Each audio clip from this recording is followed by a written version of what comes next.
मैं फिर से मैं कह रही हूँ कि विजयश्री प्राप्त तो होगी, क्योंकि मुझे ईवीएम के नाम से नहीं रोना है, मुझे चुनाव आयोग के नाम से नहीं रोना है, मुझे अपने कार्यकर्ताओं के ऊपर विश्वास है, हमें हमारे कार्यों के ऊपर विश्वास दोनों है। सीटों पर प्रियंका जी, विजयपुर बुधनी दोनों ही अपडेट आ रहा है, दोनों से ही बीजेपी पीछे चल रही है।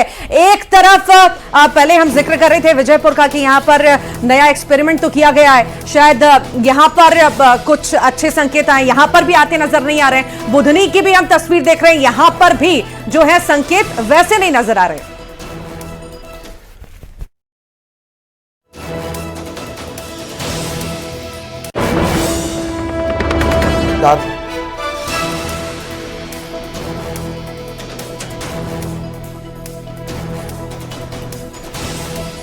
तो जनादेश लगातार तस्वीरें धीरे धीरे क्लियर हो रही हैं। बहुत हालांकि ये रुझान है और आगे अपडेट भी हम आपको देंगे। मेहमान लगातार बने हुए हैं। अब आपके साथ मैं हूं ललित प्रजापति और इस वक्त जरा चीतों की धरती आपको लिए चलते हैं। दीपक, बड़ा अपडेट क्या कुछ?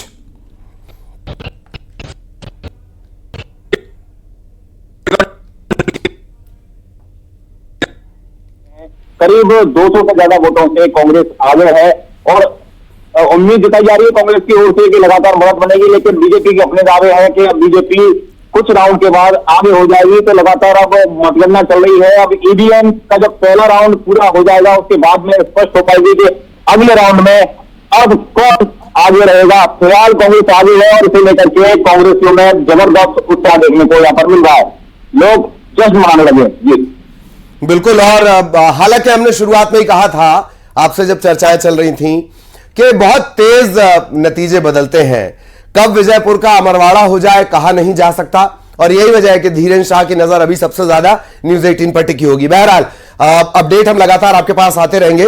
विजयपुर में बीजेपी पीछे, जिस तरह के अभी ये शुरुआती रुझान है, बहुत शुरुआती रुझान है। रायपुर दक्षिण में बीजेपी आगे चल रही है, पारंपरिक सीट है और सवाल जवाब के सिलसिले भी लगातार चल रहे हैं। तो मेहमानों के पास भी लिए चलते हैं और किस तरीके से वो इसे ले रहे हैं वो भी हम जानेंगे।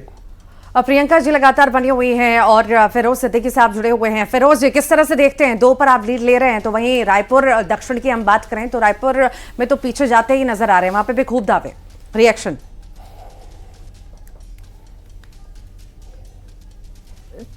हाँ, हम जनता को धन्यवाद देते हैं। हालांकि ये बहुत शुरुआती रुझान है और अभी इनका परिणामों पर असर नहीं है, लेकिन जो मजबूती से चुनाव हमने दोनों सीटों पर लड़ा था जीतू पटवारी जी के नेतृत्व में, हाँ। ये स्पष्ट करता है कि कांग्रेस ने बहुत मजबूत चुनाव लड़ा।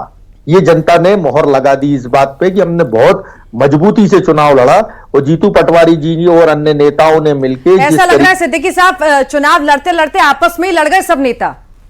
बिल्कुल नहीं लड़ गए, हम कहीं नहीं लड़ गए आपस में। अगर हम लड़ गए होते तो सत्ता के खिलाफ हम चुनाव लड़ रहे थे। आपस में नहीं लड़े तो कुर्सियां इधर से उधर क्यों हो रही हैं, मनमुटाव क्यों हो रहे हैं, बैठकें हो रही है, कोई शामिल भी नहीं हो रहा है? देखिए ये बहुत बड़ा राजनीतिक दल है, होता है। अब बाकी तो दूसरी पार्टियों के तो विधायक